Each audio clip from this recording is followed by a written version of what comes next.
अस्सलाम वालेकुम, good morning, welcome to सुबह की सोच। आपको कहेंगे खुश आमदीद। मेरे साथ हैं गजल अशरफ और मुझे कहते हैं हसनैन व्यास। आप सबको कहेंगे खुश आमदीद। उम्मीद करती हूँ कि आप सब खैर आफियत से होंगे और मेरे लिए भी दुआ कीजिए कि मैं भी ठीक हो जाऊँ, मेरी भी सेहत ठीक हो जाए, क्योंकि मेरी सेहत बहुत ख़राब है इस वक्त। गला ख़राब है, ज़ुकाम है, फ्लू है, फिर इसके बाद खांसी है, वही वायरल का इफेक्ट जो अभी तक शायद ख़त्म नहीं हुआ। आप ये इलाज क्यों नहीं करवाती, क्यों इतने पैसे इलाज बचाती हैं? करा रही हूँ और दवाइयाँ भी खा कई रही दिनों हूँ, से आप लेकिन फिर बीमार भी हैं, आप डॉक्टर के पास जाएं, कोई ड्रिप लगवाएं, कोई इंजेक्शन लगवाएं, आप इलाज आप करवाती नहीं है। मैं पाकिस्तान वाले काम करती हैं, पाकिस्तानी वाले के दुआ कीजिएगा अल्लाह मुझे मैं सारा इलाज भी कर रही हूँ, डॉक्टर के पास भी जा रही हूँ, दवाई भी खा रही हूँ, लेकिन दवाओं की भी इस्तेमाल किए देसी इवन में देसी टोटके भी जो बनाए जाते हैं घरों में, वो भी कर रही हूँ। क्योंकि ये देसी टोटके ही इस्तेमाल कर रही हैं, डॉक्टर के पास नहीं जा रही हैं, इंजेक्शन नहीं लगवा रही हैं। अगर ये एंटीबायोटिक का एक भी इंजेक्शन लगवा लेती तो मैं लगवा चुकी हूँ और अभी तक मैं ठीक नहीं हूँ, क्योंकि जब मुझे फ्लू होता है ना तो वो बहुत लंबे अरसे तक चलता है। पता नहीं ये कैसी बीमारी है कि बहुत लंबे खांसी को घर छोड़ के, लेकिन जब तक मेरे साथ है, जब तक मुझे यहाँ आना है, तब तक ये मेरे साथ रहेगा। इसीलिए मैंने आपसे कहा कि आप लोग मेरे लिए दुआ करेंगे तो मैं जल्दी ठीक हो जाऊंगी। अभी हम सुबह की सोच का आगाज करते हैं, और आगाज हम कैसे करते हैं? सोशल स्टोरीज से करते हैं, जो ट्रेंडिंग न्यूज़ होती है उससे करते हैं। और अच्छी खबर आपको ये देती हूँ सबसे पहले कि मुल्क में पेट्रोलियम मसनूआत की कीमतों में मजीद कमी का इम्कान जाहिर किया जा रहा है। ज़रा ये बताते हैं कि 16 जनवरी से पेट्रोल 4 रुपये 59 पैसे फी लीटर सस्ता हो सकता है। इसी तरह से डीजल की कीमत फी लीटर 2 रुपये 70 पैसे तक कम होने का तखमीना है। मिट्टी के तेल की बात की जाए तो वो 1 रुपये 82 पैसे और लाइट डीजल 2 रुपये 8 पैसे फी लीटर तक सस्ता हो सकता है। ज़रा ये भी बताते हैं कि ओगरा खत्मी वर्किंग 15 जनवरी को पेट्रोलियम डिवीजन को इरसाल कर देगा, और जो फाइनल फैसला होगा वज़ारत ख़जाना वज़ीर आज़म की मुशावरत से करेगी। और आपको याद होगा आज से 15 रोज़ पहले जब नए साल का आगाज हुआ था, तब पेट्रोल की कीमत में 10 रुपये 28 पैसे फी लीटर कमी, जबकि डीजल की कीमत में 8 रुपये 57 पैसे फी लीटर कमी हुई थी, और अब मजीद कमी का इम्कान है। बिल्कुल ऐसी है, मौज है दरिया में, बैरून दरिया कुछ नहीं। अगर आप कमी करते रहेंगे तो यकीनी तौर पे पाकिस्तान में जिन जिन लोगों के पास गाड़ियां हैं, जो पब्लिक ट्रांसपोर्ट का काम कर रहे हैं या फिर जो पब्लिक ट्रांसपोर्ट पे ट्रैवल करते हैं, उनके लिए काफ़ी आसानी होगी, किरायों में कमी आएगी। जिनके पास गाड़ियाँ हैं वो पेट्रोल जितना पहले डलवाते थे उससे कम कीमत में डलवाएंगे, डेफिनेटली उनकी कुव्वत खरीद में इजाफा होगा। लेकिन कभी कभार हमने देखा है कि जब से ये गवर्नमेंट आई है गजल, यहाँ पे प्रैंक भी हो जाता है और इस तरह की खबरें आती हैं कि 4 रुपये 5 रुपये कमी हो रही है, लेकिन at the end of the day वो कमी नहीं होती है, या फिर वो 2-3 रुपये बढ़ जाता है। और जो आप इतना ज़्यादा वेट कर रहे होते हैं ना कि कम होगा, क्योंकि आज 14 है तो हम 16 को डलवाएंगे, तो वो कम नहीं होता है, तो आपको महंगे दामों 16 को भी डलवाना पड़ता है। सो ये खबरें, ये हकीकत भी हो सकती है, ये गलत भी साबित हो सकती है। खबर है, खबर का कुछ भी नहीं कहा जा सकता, फाइनल फैसला नहीं है। एग्जैक्टली। खबरतीन वज़ात आगे बढ़ते हुए आपको बताते हैं दरख्तों की कटाई के हवाले से तो आपने सुना होगा इस्लामाबाद में इस तरह के बहुत सारे वाक़यात सामने आए, लेकिन अब ये मामला चलता चलता लाहौर हाई कोर्ट में पहुंचा है और लाहौर के हवाले से अब बात हो रही है। लाहौर हाई कोर्ट ने दरख्तों की कटाई पर बरहमी का इजहार करते हुए ज़िले भर में दरख्तों की कटाई और तराश खराश पर फौरी तौर पर पाबंदी आयद कर दी गई। अदालत की तरफ से PHA के तमाम डायरेक्टर्स को अहकामात पर सख्ती से अमल दरामद यकीनी बनाने की हिदायत की गई है। MDPHA लाहौर ने पाबंदी से मुताल्लिक मरासला जारी कर दिया है, जिसके मुताबिक दरख्तों की शाखों की मामूली कटाई, तराश खराश या फिर उनकी जो प्रोनिंग है उसमें भी पेशगी तहरीरी इजाज़त के बगैर वो नहीं की जा सकती। मरासले में के मुताबिक बिजली की तारों की क्लियरेंस, हिफाजती इक़दामात या फिर खूबसूरती की बहाली के लिए भी इजाज़त दरकार होगी। माहौलियाती तहफ़्फ़ुज़ और शहरी हरियाली के फ़रोग़ के लिए दरख्तों का तहफ़्फ़ुज़ नागुज़ीर है। किसी किस्म की खिलाफ वर्जी पर मुतल्लिका कवानीन के तहत कार्रवाई अमल में लाई जाएगी।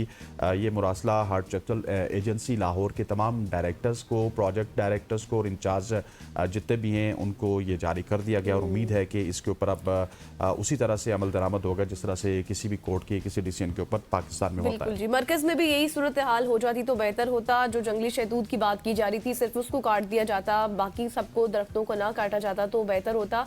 लेकिन अब ये लाहौर का ये फैसला है, लाहौर में हो रहा है सब कुछ, तो अच्छी बात है, वहाँ भी ना काटे जाए। इस हवाले से जंगली शहतूत के हवाले से मैं कल सुन रहा था वज़ीर मुमलिकत बराए दाखिला तलाल चौधरी साहब को, तो उन्होंने भी कहा जी कि हमने जो डायरेक्शंस दी थी वो जंगली शहतूत की दी थी, लेकिन आपको पता है कि हमारे यहाँ महकमों में होता यही है कि बहुत सारे लोग ऐसे होते हैं जो एक हुक्म मिलता है और उस हुक्म की आड़ में 3 4 5 दरख्त तो वैसे ही काट देते, चले ये हम किसी तरह से ब्लैक में उनको बेचेंगे। सो इस तरह के वाकयात हुए हैं, लेकिन जो गवर्नमेंट की तरफ से डायरेक्टिव जारी हुआ था उसमें जंगली शहतूत का ही जिक्र हुआ। लेकिन देखिए जिस तरह से तमाम तर जगहों को खाली कर दिया गया, दरख्तों को काट दिया गया, और जिनकी उम्रें जैसे मैंने आपको लास्ट टाइम भी बताया था कि 50-50 साल के वो दरख्त थे, उनको काट दिया गया, तो वो इतना तो राइट किसी के पास ऐसे नहीं आता। उनको हिदायत मिली थी तो इतने ज़्यादा दरख्त और इतनी ज़्यादा जगह को खाली कर दिया गया सोसाइटीज़ बनाने की वजह से।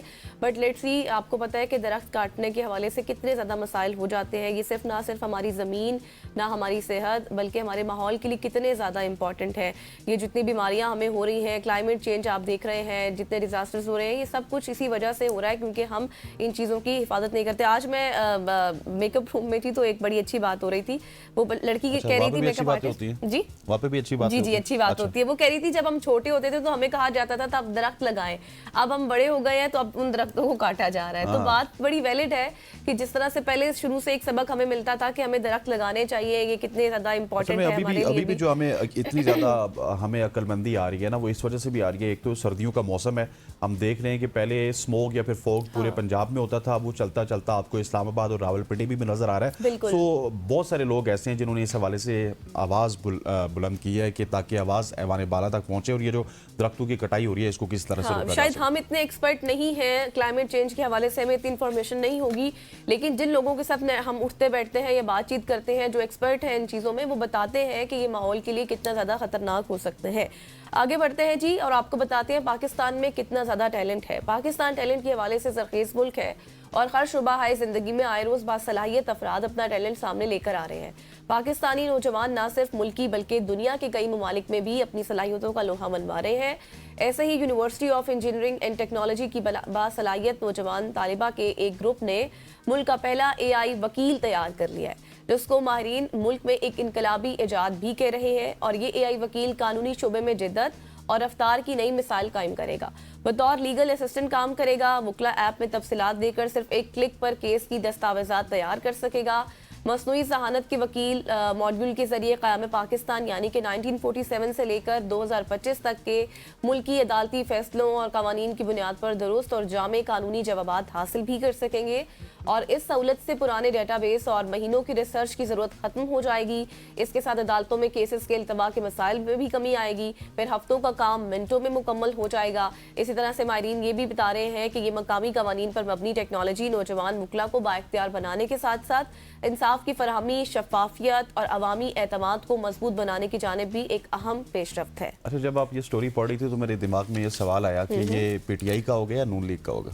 ये वो न्यूट्रल होगा वो न्यूट्रल होगा। लेकिन अगर ये न्यूट्रल होगा तो इसको हमारे वकील चलने नहीं देंगे, क्योंकि हमारे यहाँ ना कोई भी नई चीज़ आती है, जिद्दत आती है तो उसके खिलाफ पटिशन दायर हो जाती है और फिर इस पे भी निटिग्रिटीज निकाली जाएंगी कि ये AI का वकील क्यों हमारे सिस्टम के लिए अच्छा नहीं है, जो कि 1947 से लेके 2025 तक की ये तमाम तर चीज़ें जो है वो आपको बता सकेगा। और इसमें तो मेरे ख्याल है कि अदालत में कोई ऐसी पटिशन भी दायर हो सकती है कि जज साहब ये AI वकील इस वजह से भी अच्छा नहीं है कि कल AI जज यहाँ पे बैठ जाएगा, तो आप इस पे कदगन लगा दें। ये एक बहुत बड़ी बात है जो आपने की है। और दूसरी बात ये है, लेकिन इसमें जो चीज़ें बताई जा रही थी ना कि रिसर्च के हवाले से फिर हफ्तों का काम मिनटों में हो जाएगा, फिर रिसर्च बेस्ड अगर देखा जाए तो उसमें थोड़ा सा ये है कि आपको हेल्पफुल हो सकता है, लेकिन बाकी जो आगे प्रोसीडिंग होती है केसेस के हवाले से उसमें थोड़े से खदशात पैदा हो सकते हैं। बिल्कुल ऐसी है। वो क्या कहते थे, जवाब और जवाब शिकवा आर्गुमेंट जिसको कहते हैं, वो कैसे करेगा ये वकील, दैट इज वेरी इंटरेस्टिंग। लेकिन जब आपके पास इतना नॉलेज होगा, AI बेस्ड आपका कंप्यूटर सिस्टम होगा, तो फिर आम इंसान तो आपके साथ मुकाबला नहीं कर सकता। और दैट इज वेरी इंटरेस्टिंग कि जब ये प्रैक्टिस के लिए जाएगा तो किस तरह की प्रैक्टिस करेगा, ये देखने वाली बात है।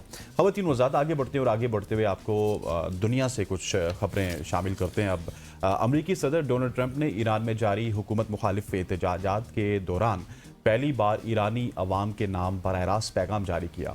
अमेरिकी सदर डोनाल्ड ट्रंप ने यह पैगाम अपने social media platform truth social पर जारी किया। सदर ट्रंप बहुत वाज़ेह अंदाज में ये कह रहे हैं कि ईरान के मुहिब वतनों एहतजाज जारी रखो, मुल्की इदारों का कंट्रोल संभालो और मदद रास्ते में है। अमरीकी सदर ने मजीद कहा कि कातलों और जुल्म करने वालों के नाम महफूज रखो, उन्हें जल्द अपने जराइम की भारी कीमत चुकाना पड़ेगी। इसी बयान में उन्होंने ये भी कहा कि ईरानी हुक्काम के साथ होने वाले तमाम मुज़ाकराती इजलास मनसूख कर दिए गए जब तक कि ईरानी हुकूमत मुजाहिरीन का कत्लेआम बंद नहीं कर देती। ख्याल रहे कि यह बयान उस वक्त सामने आया जब ईरानी वज़ीर ख़ारजा ने एक इंटरव्यू में बताया था कि मुजाहिरीन में शामिल शरपसंदों से अमरीकी असलहा और गोला बारूद बरामद हुआ है। उन्होंने ये भी बताया कि बैरून मुल्क से आने वाली ऐसी कॉल्स भी रिकॉर्ड की गई हैं जिनमें पुलिस और मुजाहिरीन पर फायरिंग करने की हिदायत भी दी गई हैं। ईरान में 28 दिसंबर से जारी मुल्की एहतजाज में शिद्दत आ गई है, जहां हलाकतों की तादाद के हवाले से मुतज़ाद परेशान कुन इत्तलात मौसूल हो रही हैं। ऐसे में अमरीकी सदर पहले ही धमकी दे चुके हैं कि अगर मजीद मुजाहिरीन की हलाकतें हुई तो वो ईरान पर बड़ा फौजी हमला कर देंगे। लेकिन यहाँ पर ना बहुत से सवालात हैं, जिनमें से एक मेरा बड़ा सवाल ये भी है कि ट्रंप इंतजामिया को क्यों नेतन्याहू नजर नहीं आता, जिसमें एक एस्टिमेटेड फिगर मैं बताऊं तो फ़लस्तीनियों की आप हलाकतें देखें, सोशल मीडिया पर आप वीडियोस देखें, कितने फ़लस्तीनी, कितने बच्चे, कितने माएँ, कितनी बहनें, कितनी बेटियाँ जिनका कोई मुस्तकबिल नहीं है, वहाँ पर जो कुछ हो रहा है वो शायद इंतजामिया को नज़र नहीं आता। ट्रंप इंतजामिया को सिर्फ ईरान ही नज़र क्यों आता है। लेकिन खैर अभी तक ये इत्तलात सामने आ रही है कि जो ईरान में अभी मुजाहरे थे वो थोड़ा सा अब उसमें कमी हो चुकी है, सूरत हाल बेहतरी की जानिब जा भी रही है और जो इंटरनेशनल कॉल्स हैं वो भी बहाल हो गई हैं। बट जो इंटरनेट सर्विस है उसके हवाले से भी कोई फैसला नहीं किया गया, वो बहाल है या फिर नहीं। साथ ही साथ ये भी कहा जा रहा है, वज़ीर ख़ारजा जो अब्बास अरागची हैं उन्होंने ये बात की कि हम जो जायज़ मुजाहरे हो रहे थे महंगाई के हवाले से उसको हम तस्लीम भी करते हैं और उसके हवाले से हम मुज़ाकरात भी करने जा रहे थे, लेकिन अचानक से ट्रंप के साहब की जो मुदाखलत थी उसने मुजाहरों को ज़्यादा पुरतशद्दुद कर दिया, जिसकी वजह से सूरत हाल ज़्यादा ख़राब हो गई है। लेकिन ये आज की ही खबर है जो मैं आपके साथ शेयर कर रही हूँ कि अभी मुजाहरों में जो कशीदगी है वो थोड़ी सी थम गई है, अभी वहाँ पर सूरत हाल बिल्कुल ऐसी है। और ये अभी थोड़ी देर पहले जो आप वीडियो हमारी स्क्रीन पे देख रहे थे, ये वो वीडियो है, उन लोगों की वीडियो है जो कि इस मौजूदा निज़ाम के हक में बाहर निकले थे और इस मौजूदा निज़ाम के हामी हैं। सो एक तरफ हामियों की भी बड़ी तादाद थी जो एक जगह पे इकट्ठी हुई, उसने इस हुकूमत के साथ इज़हार यकजहती की है, और दूसरी तरफ अगर पूरे मुल्क की बात की जाए तो वहाँ पे एहतजाज जारी है। लेकिन जिस तरह गज़ल ने कहा कि इत्तलात मौसूल हो रही है कि एहतजाज में कमी हुई है, इसमें मुसद्दिका इत्तलात इस वजह से भी नहीं हो सकती कि ईरान में हमने देखा है कि पिछली कुछ 20-30 दहाइयों से, मतलब 1-2-3 अगर डिकेड्स की बात की जाए 20-30 सालों से, तो वहाँ का जो मीडिया है वो बड़ा कंट्रोल्ड है। वहाँ पे कोई भी खबर आप गवर्नमेंट की अलाउंस के बगैर बाहर नहीं भेज सकते। सो उस हवाले से किसी भी खबर के ऊपर उस तरह से एतमाद करना या फिर तसल्ली हो जाना कि बिल्कुल खबर आ रही है कि एहतजाज खत्म हो गया तो खत्म हो गया, वो हम उस तरह से उस पर नहीं कर सकते। क्योंकि अभी देखें, अभी सिर्फ ये है कि इंटरनेशनल कॉल्स बहाल हुई है, इंटरनेट सर्विस अभी भी वहाँ पर मुअत्तल है। वो भी इंटरनेट सर्विस का आपने जिक्र किया तो वो भी स्टारलिंक वहाँ पे प्रोवाइड करेगा। और एलन मस्क से जो बात की थी डोनाल्ड ट्रंप साहब ने, मेरा ख्याल है कि वो भी उस पर अमल दरामद करने के बिल्कुल ख्वाह हैं। बिल्कुल आप सही कह रहे हैं जी। आगे बढ़ते हैं और आपको ये बताते हैं, हमने अक्सर शेयर किया कि लाहौर से कोई ट्रेन चलेगी और फिर उसके बाद हमने चाइना से रिलेटेड भी आपसे जिक्र किया कि वहाँ भी कोई ऐसी ट्रेन ज़रूर चलेगी जो मिनटों में सफ़र कर देगी। तो अब सिर्फ चंद सेकंड्स में सफ़र मुकम्मल करने वाली दुनिया के मुख्तसर तरीन परवाज़, दुनिया की मुख्तसर तरीन परवाज़ होने का एजाज़ स्कॉटलैंड के जज़ायर वेस्ट्रे एंड पापा वेस्ट्रे के दरमियान सफ़र करने वाली परवाज़ को हासिल है। इस परवाज़ का दौरानिया सिर्फ 53 सेकंड्स है और ये परवाज़ इस मुख्तसर वक्त में 1.7 मील का फासला तय करती है। बरतानवी एयरलाइन लोगन एयर की जानिब से ये मुख्तसर सफ़र तय करने के लिए ब्रिटेन नॉर्मन BN2 आइलैंड्स हवाई जहाज़ का इस्तेमाल किया जाता है, जिसे ख़ास तौर पर इस मुश्किल मौसमी हालात के दौरान इस मुख्तसर फासले पर सफ़र करने के लिए डिज़ाइन किया गया। रिपोर्ट्स हमें ये बता रही है कि शुमाली स्कॉटलैंड में जज़ायर के रिहायशियों के लिए सफ़र करने के 2 ही ऑप्शंस हैं, कश्ती या फिर हवाई जहाज़। कश्ती का सफ़र पानी के बहाव के उतार चढ़ाव की वजह से काफ़ी मुश्किल है, इसलिए वहाँ के लोग हवाई जहाज़ पर सफ़र को तरजीह देते हैं और इस प्रवास का दौरानिया आम तौर पर सिर्फ 90 सेकंड्स है। लेकिन अगर हवा बेहतर हो, हवा का जो आप ये कहें कि रुख उस साइड पर हो तो तब, और इस परवाज़ का वक्त सिर्फ 53 सेकंड्स है। ये परवाज़ मकामी कम्युनिटी के लिए एक ज़रूरी सफरी सहूलत भी है जो जज़ायर के दरमियान तेज़ और काबिल एतमाद नकलो हमल फराहम करती है। और दुनिया भर में हवाबाजी के जो जितने भी लोग शौकीन हैं, अफराद हैं, उनकी खुसूसी तवज्जो का मरकज़ भी बन गई है। That is very interesting story. जब गज़ल ने पहले ये स्टोरी शेयर की तो मैंने समझा कि ये 93 सेकंड की फ़्लाइट क्यों ले रहे हैं लोग, क्योंकि हम यहाँ से अगर लाहौर जाना चाहें तो तकरीबन 20-25 मिनट की फ़्लाइट होती है, लेकिन उसमें इतना तरद्दुद होता है कि आप 1 घंटे में एयरपोर्ट पहुँचेंगे। हमारे साथ 53 सेकंड की जब हवा मवाफिक हो, तो जब हवा मवाफिक नहीं है तो 93 सेकंड होगा। तो ये जो लाहौर में हम फ्लाइट की बात कर रहे थे, तो वो 25 मिनट की या 30 मिनट की होती है। उसके लिए आपको एयरपोर्ट जाना है, एयरपोर्ट जाके आपने बोर्डिंग करवानी है, चेकिंग का अमल करना है, तमाम तर चीज़ें करनी हैं। सो ये एक बड़ा हेक्टिक माहौल होता है। लेकिन जब आपने आखिर में बताया ना कि उन गाँव के लोगों को बेसिकली जब कश्ती में सफ़र करते हैं तो वहाँ का शायद पानी का बहाव इस तरह का होता है कि कश्ती डूबने का खतरा होता है, तो उनके लिए सेफ यही है कि वो जहाज़ में सफ़र करें। हमारे यहाँ तो हमने अक्सर ये देखा होगा, आप हुसैनी ब्रिज पे चली जाए ना, तो इतने इतने ब्रिज के पट्टू के दरमियान वक्फा है। अच्छा। और वहाँ के लोग उस ब्रिज पे पिछले कई सालों से, कई दहाइयों से ट्रैवल कर रहे हैं। सो हमारे यहाँ तो इस तरह की प्रिकॉशंस नहीं ली जाती, लेकिन दुनिया में इस तरह की प्रिकॉशंस ली जाती हैं। ख़वातीन वज़ात आगे बढ़ते हैं और आगे बढ़ते हुए आपको एक और ज़बरदस्त खबर देते हैं। हालिया साइंसी तहकीक में ये बात सामने आई है कि छोटे बच्चों की तरह गैर मामूली तौर पर ज़हीन कुत्ते महज इंसानों की बातें सुनकर नए अल्फाज सीखने की सलाहियत रखते हैं। साइंसदानों ने कुत्तों के एक महदूद ग्रुप पर तहकीक की जिन्हें गिफ्टेड वर्ड लर्नर कहा जाता है। ये कुत्ते पहले ही मुख्तलिफ खिलौनों के नाम पहचानने की सलाहियत रखते थे। तहकीक के दौरान मालिकान ने इन कुत्तों को 2 नए और नावाकिफ खिलौनों के नाम सिखाए। खेल के दौरान बार बार इन खिलौनों के नाम दोहराए गए और चंद मिनटों पर मुश्तमिल मुख्तसर सेशंस के बाद ज़्यादातर कुत्ते इन नए नामों को याद रखने में कामयाब हुए और हुक्म मिलने पर दुरुस्त खिलौना ले आए।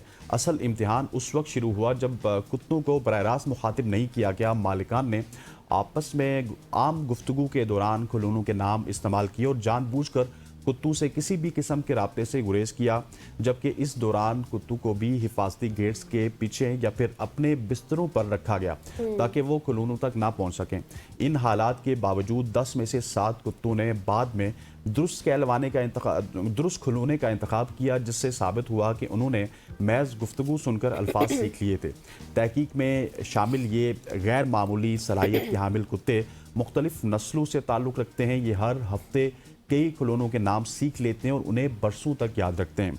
साइंसदानों का ताहल ये जानने से कासिर हैं कि इनमें ये गैर मामूली सलाहियत क्यों पाई जाती है। ताहम ये वाज़ेह है कि ये कुत्ते आम घरेलू पालतू जानवरों से मुख्तलिफ तौर पर काम करते हैं और बहुत ज़्यादा मुख्तलिफ हैं। अच्छा जी, वैसे हमने सुना था कि डॉग्स वैसे भी वफादार होते हैं और अब तो ये भी खबर सामने आ गई कि वो गिफ्ट्स वगैरह से भी, इन चीज़ों से भी खेलते हैं और ये खिलौने उनके लिए काफ़ी अच्छे हैं। मतलब वैसे मुझे शौक नहीं है इतना ज़्यादा पेट्स को पालने का या फिर उनको रखने का, लेकिन अक्सर मैंने लोगों को देखा है, अपने फ्रेंड्स को देखा है कि जिनके पास ये जो लोग इस तरह से अपने पास रखते हैं उनकी काफ़ी केयर भी करते हैं और इस तरह की एक्टिविटीज़ भी करते हैं और अच्छी भी लगती है ये चीज़ें। और ये अच्छी खबर थी जो आपने शेयर की कि खिलौनों के साथ कुत्तों का खेलना एक मुनफरिद सी खबर है और मज़ेदार सी खबर थी। तो ये थी आज हमारी सोशल स्टोरीज। यकीनी तौर पर बहुत अच्छी भी थी, मज़ेदार भी थी, एंटरटेनमेंट भी थी काफ़ी और मिशन भी थी। यकीनी तौर पर आपको पसंद आई होंगी। यहाँ पर लेते हैं एक शॉर्ट सी ब्रेक, वापस आते हैं, हमारे साथ रहिएगा।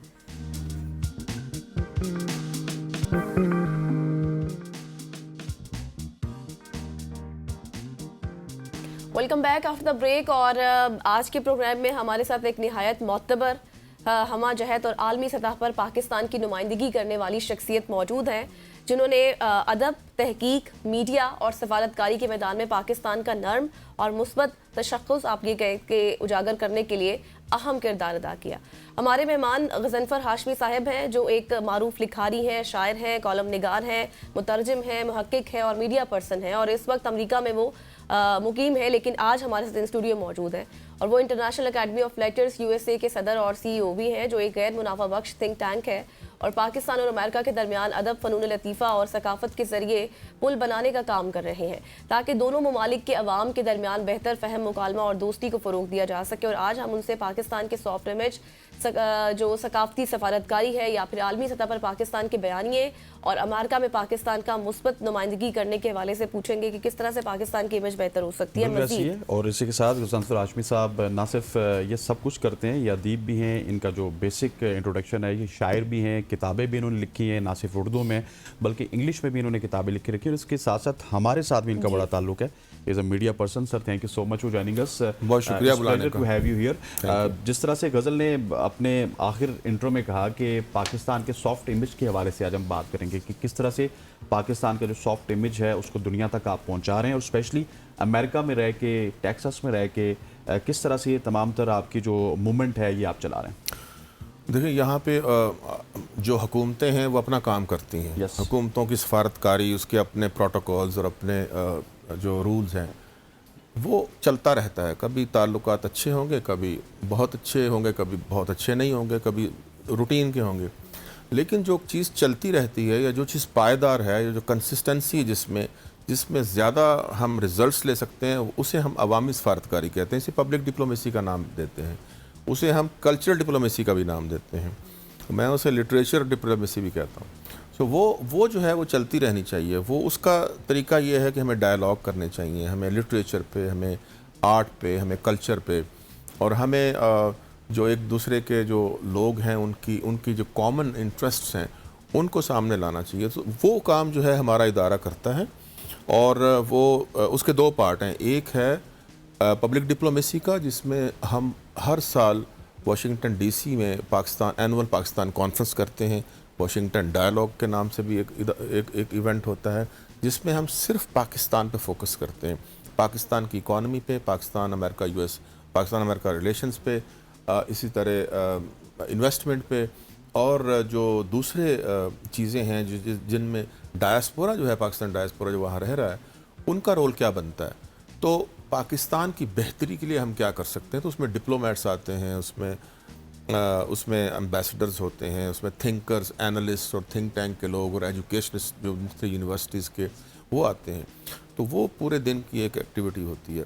इसी तरह जो दूसरा पार्ट है लिटरेचर का, उसमें हम पाकिस्तान लिटरेचर फेस्टिवल करते हैं। ये जो फेस्टिवल है इसमें भी मुख्तलिफ सेशंस हैं, ये 2 दिन का होता है। अच्छा। 2 दिन के लिटरेचर फेस्टिवल में हम अपना जो पाकिस्तान का जो हेरिटेज है, कल्चर है, आर्ट है, लिटरेचर है, उसको शोकेस करने की कोशिश करते हैं। उसमें सेशंस होते हैं, उसमें इंटेलेक्चुअल डिस्कोर्स होता है, जिसमें हम बात करते हैं लिटरेचर पे, कल्चर पे, टीवी फिल्म पे, इसी तरह फिल्म की स्क्रीनिंग भी हम करते हैं। पाकिस्तानी जो अहम चीज़ें हैं उनको हम कोई टैलेंट है उसको सामने लाते हैं। तो ये मुशायरे होते हैं, उसमें म्यूज़िक भी है, कवाली भी होती है, वगैरह वगैरह, मतलब सब कुछ होता है जो related to our culture. It's a package. So उसमें हम कोशिश करते हैं और बड़ा कामयाब रहा हमारे यहाँ जो लोग बाहर रहते हैं उनका एक चैलेंज ये है कि वो सारा दिन तो काम करते हैं, उनके अपने स्ट्रेसेस हैं, ज़िंदगी के चैलेंजेस हैं। तो उनके लिए जो एंटरटेनमेंट है वो म्यूज़िक है, या वो जाते हैं किसी ऐसी शोबिस की कोई इवेंट हो रहा हो तो उसके लिए वो जाएंगे। लेकिन हमने जो हमारा काम है वो ये कि उनको डिस्कशन सेशन में भी लाएं, उनको सोचने पे भी कोई ऐसी एक्टिविटी दी जिसमें इंगेज करें, तो हम उसमें कामयाब रहे। और वो अब बाकायदा सुनते हैं, हमारे सारे सेशन जो हैं वो भरपूर होते हैं उसमें। सही। अच्छा सर, मुझे थोड़ा सा आप ये भी बताइएगा, जिस तरह से आपने काफ़ी अच्छा एलैबोरेट किया जो चीज़ें आप करते हैं, कि मई 2025 में जिस तरह से इंडिया पाकिस्तान की जंग हुई, उससे पहले का इमेज पाकिस्तान का और उसके बाद का इमेज कितना फ़र्क पड़ा? ये तो बड़ा अच्छा आपने पूछा मुझसे, क्योंकि एक जनरली जब हम बात करते हैं ना, वहाँ रहते हुए पाकिस्तान को देखते हैं, तो बाज़ वक़्त होता है कि यार अच्छी खबरें नहीं आ रही। उसमें हमारा मीडिया का भी कसूर है ना, कि हम जो कुछ पेंट करेंगे, जो कुछ दिखाएंगे, वही हमें वहाँ नज़र आएगा। सो वो जो फर्स्ट हैंड इन्फॉर्मेशन है वो वहाँ नहीं होती बाज़ लोगों के पास। लेकिन अब तो चूँकि बहुत ज़्यादा हो गया है फ्लो ऑफ इन्फॉर्मेशन, तो उसमें अगर फ़र्ज़ किया अच्छी खबरें ना आ रही हों, तो अचानक एक अच्छी खबर, एक ताज़ा हवा का झोंका और एक मायूसी जो है वो बदल जाए, एक अच्छी एक मोरल हाई हो जाए, तो आप कैसा आप फील करते हैं। तो ऐसा ही हुआ था। तो फिर पूरा जो हमारा ओवरसीज़ पाकिस्तानीज़ हैं उनका एक मोरल हाई हुआ था उससे। और उसमें मैं थोड़ा सा शरीक इसलिए भी था कि हमारी जो लास्ट कॉन्फ्रेंस हुई थी, एनुअल पाकिस्तान कॉन्फ्रेंस जून में 5 जून को हुई थी, उसमें हमने वो पूरी कॉन्फ्रेंस जो थी वो उसको डेडिकेट कर दी थी। अच्छा। और जो पाकिस्तानी डेलीगेशन उसके फ़ौरन बाद गया हुआ था अपना पॉइंट ऑफ व्यू देने के लिए पूरी दुनिया में, और पार्लियामेंट्री डेलीगेशन था बिलावल भुट्टो साहब की क़यादत में, उसमें पार्लियामेंट के अरकान थे, तो वो हमारी उस कॉन्फ्रेंस का पार्ट बने थे। तो उनको हमने एक पूरा ऑडियंस दिया था, और वहाँ पे उस ऑडियंस में थिंकर्स थे, एनालिस्ट थे, एम्बेसडर्स थे। तो वो एक बड़ा, मैं ये समझता हूँ कि मेरी तरफ से एक बड़ा अहम किरदार था कि हमने एक बेहतर अंदाज से अपना पॉइंट ऑफ व्यू दुनिया को, मतलब कि आपको एक वाज़िह फ़र्क नज़र आया है मई बिल्कुल, के बाद। और बिल्कुल। अब मुझे ये बताइएगा गजनफर साहब कि आप अब अमेरिका में रहते हैं, इतनी ज़्यादा एक्टिविटीज़ करते हैं, लोग अक्सर अमेरिका में या किसी भी ऑस्ट्रेलिया में, कनाडा में चले जाते हैं, अपनी शनाख्त से थोड़ा सा दूर हो जाते हैं। तो आप इतनी ज़्यादा एक्टिविटीज़ कर रहे हैं कि हमें ये लग रहा है कि इतनी शायद पाकिस्तान में एक्टिविटीज़ नहीं हो रही होंगी। और नई नस्ल के हवाले से जो अमेरिका में पनप रही है, क्योंकि आपकी तो आपने शायद ग्रोथ सारी आपकी पाकिस्तान में हुई, लेकिन आपकी जो नई नस्ल है उसकी ग्रोथ सारी अमेरिका में है, तो वो किस तरह से कनेक्टेड है पाकिस्तान के साथ? हाँ, ये चैलेंज है, ये आप सही कह रहे हो कि इसमें जो पेरेंट्स हैं उनको चैलेंज का सामना है। जो बच्चे यहाँ से ग्रोन अप वहाँ गए हैं वो तो ठीक हैं, जैसे मेरे बच्चे गए हैं, तो वो उस वक्त उस एज में थे जिसमें वो यहाँ की वैल्यूज़ को और यहाँ की जो इंटीग्रेशन में थी। लेकिन जो लोग वहाँ के बॉर्न हैं बच्चे, उनको अनलेस के आप जो पेरेंट्स हैं उनकी पेरेंटिंग ऐसी हो कि वो घर में उनको सिखाएं, पहले तो घर में बताएं ना कि हमारी वैल्यूज़ क्या हैं, हमारा मज़हब क्या है, हमारा पाकिस्तान क्या है, हमारा जो नेशनल हेरिटेज क्या है, हिस्ट्री क्या है, हमारे हीरोज़ कौन से हैं, हमारे आइडियल्स कौन से हैं। तो वो घर से शुरू होती है। लेकिन अब अगर घर से नहीं होगी तो फिर चैलेंज है, क्योंकि बाहर तो और दुनिया है ना, स्कूल में भी और है, कॉलेज में भी और कुछ है। तो वो लेकिन वहाँ पे ऐसे इदारे हैं जो ये काम करते हैं, जो इस्लामिक जो वैल्यूज़ हैं या इस्लामिक एजुकेशन, इस्लामिक स्कूल्स भी हैं वहाँ, तो वो उनको उस हवाले से भी तरबियत उनकी हो जाती है। लेकिन जो कुछ ऐसी पाकिस्तानी एसोसिएशंस बनी हुई हैं जो हमारे नौजवानों को वहाँ पे, जैसे कायदे आज़म का दिन है, अल्लामा इकबाल का डे है, या 14 अगस्त है, तो ये सारी चीज़ें जो हैं कोशिश करते हैं और वहाँ पे पेरेंट्स अपने बच्चों को लाते हैं वहाँ पे। तो एक कोशिश जारी है, चैलेंज ज़रूर है आइंदा आने वाले दिनों में, लेकिन अगर ये किया जाए एक कोऑर्डिनेटेड एफर्ट के साथ, तो ये हो सकता है। सही। अच्छा सर, पिछले सवाल के जवाब में आपने मीडिया का जिक्र किया था, तो उस टाइम मेरे माइंड में एक चीज़ क्लिक की, मैं पूछना चाह रही थी लेकिन टर्न इनकी थी तो उन्होंने सवाल कर लिया।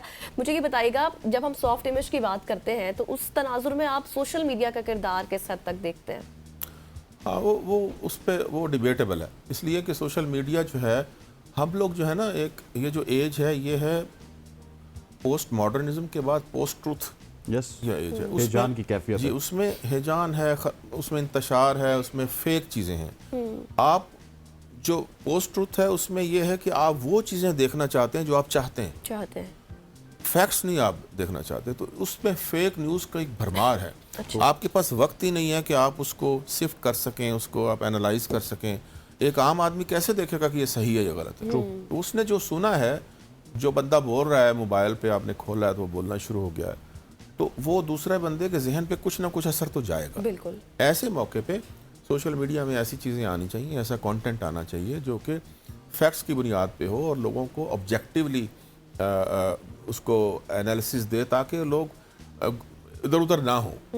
ये इसने बहुत ख़राब किया है। और इस खराबी को हम किस तरह से दूर कर सकते हैं? क्योंकि हमने देखा है कि आजकल तो कोई भी आपके नाम से स्टेटमेंट जारी हो सकती है और उसको कोई भी काउंटर नहीं करेगा। अगर वो एक तबके को पसंद है तो वो शेयर होती जाएगी और उसके बाद जब आपको पता चलेगा तो आप कहेंगे मैंने ये किया ही नहीं है। मतलब मैं सिर्फ आपकी एक मिसाल दे रहा हूँ। अनफॉर्चुनेट है, बिल्कुल। हमारे बहुत सारी मिसालें आप दे सकते हैं। कई हमारे अभी जो सोशल इवल्स की मिसालें हैं जो कि हम शुरू कर देते हैं और हम सोचते ही नहीं कि इसका इम्पैक्ट क्या होगा हमारी सोसाइटी पे, लेकिन वो चलता रहता है। इसी तरह पॉलिटिकली भी हम कुछ शख्सियात के लिए हम करते हैं, कुछ शख्सियात के ख़िलाफ़ करते हैं, कुछ के हक़ में करते हैं, किसी हुकूमत के ख़िलाफ़, किसी के ख़िलाफ़। तो ये चीज़ें चलती हैं। तो उसमें मेरा ख्याल है जो मीडिया है, ख़ास तौर पे पढ़े लिखे लोग जो हैं, जो मीडिया मेन स्ट्रीम में हैं, उनका रोल ज़्यादा बनता है और लोगों को चाहिए कि उनको सुने। और आज जो दुनिया है, मीडिया ने आम आदमी को भी बाशऊर कर दिया है। बिल्कुल बिल्कुल ऐसे तो ही। वो समझ जाता है कि ये बंदा क्यों बोल रहा है। सही। तो हम वो जो एक कमर्शियल दौड़ है ना उसने खराब की। अच्छा सर, चूंकि हमारे पास थोड़ा वक्त कम है जी। तो मैं चाहती हूँ आखिर में, अब आप हमारे साथ मौजूद ही हैं तो आपका ताल्लुक भी है शायरी से, तो कुछ सुना। ताल्लुक नहीं, शायर हूँ। शायर हैं आप आप शायर हैं। आपके लिए तो वो है ना कि एक शायर भी हूँ, मुसव्विर भी हूँ, फनकार भी हूँ। हाँ। मैं चले सभी नहीं, कुछ मैं 2-4 शेर सुनाता हूँ, वक्त कम है। कहीं आंखें, मैं इधर मुँह करके सुना। सही सही।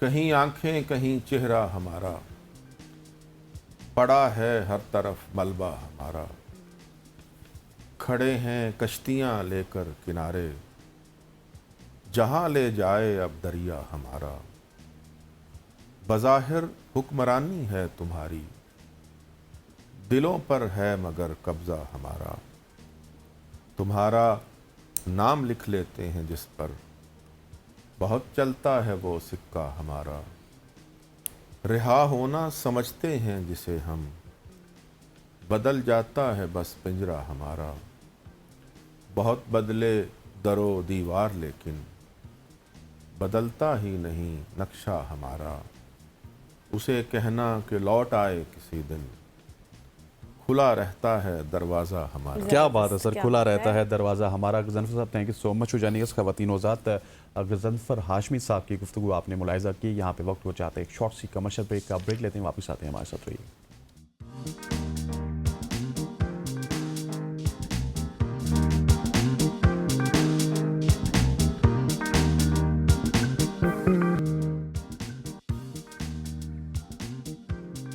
वेलकम बैक ख़वातीन हज़रात। अब मुल्क की मौजूदा सियासी सूरत हाल पर बातचीत करेंगे, जहाँ हुकूमत और अपोजिशन के बयानिए आमने सामने हैं। सियासी दर्जा हरारत मुसलसल हमें बढ़ता हुआ नजर आ रहा है। कराची में वज़ीर आला खैबर पख्तूनख्वा के दौरे के बाद हुकूमती वज़रा का ये इल्ज़ाम लगाया जा रहा है कि PTI ने जलसे के नाम पर शहर को ट्रैफिक जैम करके आवाम को मुश्किलात में डाला, जबकि तहरीक इंसाफ ने इस मौक़िफ़ को मुस्तरद किया। इसके अलावा PTI की पार्लिमानी पार्टी की जानिब से बानी PTI और दीगर सियासी असीरान के हक़ में मंजूर की गई करारदाद को भी ज़ेर बहस लाया जाएगा, और आज हमारे साथ मौजूद हैं। जी हाँ जी, इसके अलावा भी और सी बहुत बातें हैं वो भी करेंगे, लेकिन हमारे साथ मौजूद हैं, अभी किसी तारुफ के मोहताज नहीं है, फैसल चौधरी साहब। बहुत शुक्रिया सर आपके वक्त के लिए।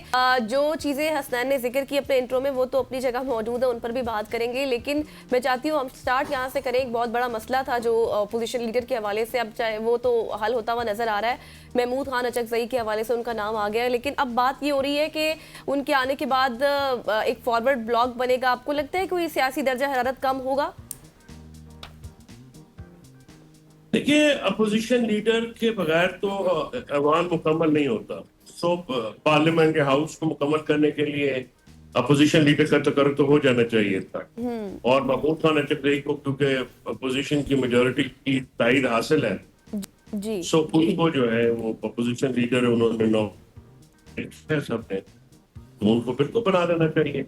और इसमें जितनी देर हुकूमत ने की है उससे नुकसान ही हुआ, फायदा नहीं हुआ। अब देखें, महमूद खान अचकजई एक सीजन्ड आदमी है, सीनियर आदमी है, और उम्मीद है कि उनके आने से माहौल बेहतर होगा, और जो मामलात जो स्टैंड स्टिल पे हैं तो शनीद की तरफ जाएंगे, और ऐवान के अंदर भी जरा अपोजिशन की से जो है या आवाज जो है वो ज्यादा होगी। वो देखना है कि अब हुकूमत जो है आज अगर नोटिफिकेशन आज हो जाता है जी। तो मेरे ख्याल में उसमें के थोड़ा पॉजिटिविटी तो डेफिनेटली आएगी, क्योंकि अगर आप अपोजिशन को रिकॉग्नाइज कर देते हैं तो फिर उसका एक पॉलिटिकल इम्पैक्ट तो आता ही है। बिल्कुल।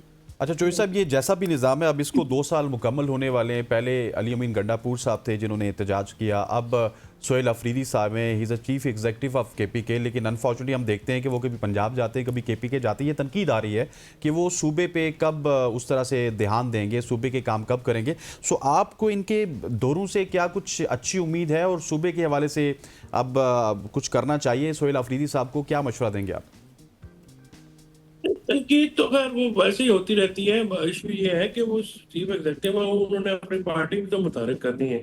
इस वक्त वो नंबर 2 है PTI में अपने ओहदे के लिहाज से, यानी वो जो उनकी हैसियत है पोलिटिकल, जो उनकी हैसियत है या उनकी एक प्रेजेंस है, वो सारी जो है वो तो ठीक है ना। एज CM KP के जो तमाम लोग हैं, PTI जो है वो उनकी तरफ देखती है, और उन्होंने मुतारिक किया है, कोई शक की बात नहीं। लाहौर में भी, कराची में भी, जाने से उनके दौरों से पीटीआई के अंदर इम्पैक्ट आया है।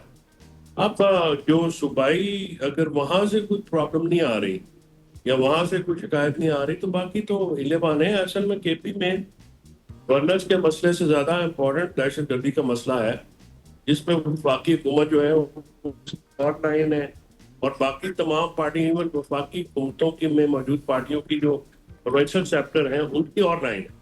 तो इस चीज को उनको एड्रेस करना चाहिए, एंगेज करना चाहिए, क्योंकि जो टेररिज्म का मसला है ना कि या मुल्क में दीगर जो दरपेश मसाइल है, अब ये एक जाती शख्सियात से या पार्टियों से उठ के अब ये कलेक्टिव हो गए।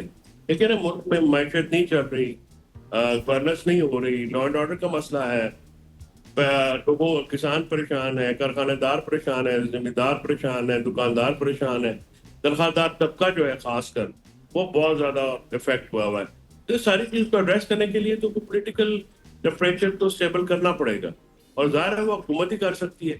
अभी तक हुकूमत ने कोई संजीदगी का मुजाहरा किया नहीं है, ना उन्होंने कोई सियासी जो खवातीन कहती हैं उन पे कोई नरमी दिखाने की कोशिश की है या बंदिया किया है, ना ही पीटीआई के जो दूसरे लोग हैं। अब इमरान खान साहब से मुलाकातें भी बात है उनकी फैमिली की, तो इन बातों से तलखी फिर बढ़ती है ना जी, काम तो नहीं होता। लेकिन चौधरी साहब मुझे ये चीज़ बताएं ना, अब पीटीआई ये कह रही है कि हम मज़ाहमत के ज़रिए मफाहमत का रास्ता निकालेंगे, इस तरह से रास्ता निकलेगा, लेकिन हमने माजी में भी देखा जब जब मज़ाहमत की बात हुई तो फिर निज़ाम हमारा मजबूत होता चला गया। 26वीं तरमीम हुई, 27वीं हुई, फिर आप जुडिशरी सिस्टम देख लें वो भी मजबूत हुआ। तो अब इस दफ़ा क्या डिफरेंट है? ये चीज़ जो है कन्फ्यूजन का शिकार है, इस चीज़ में कुछ समझ नहीं आती।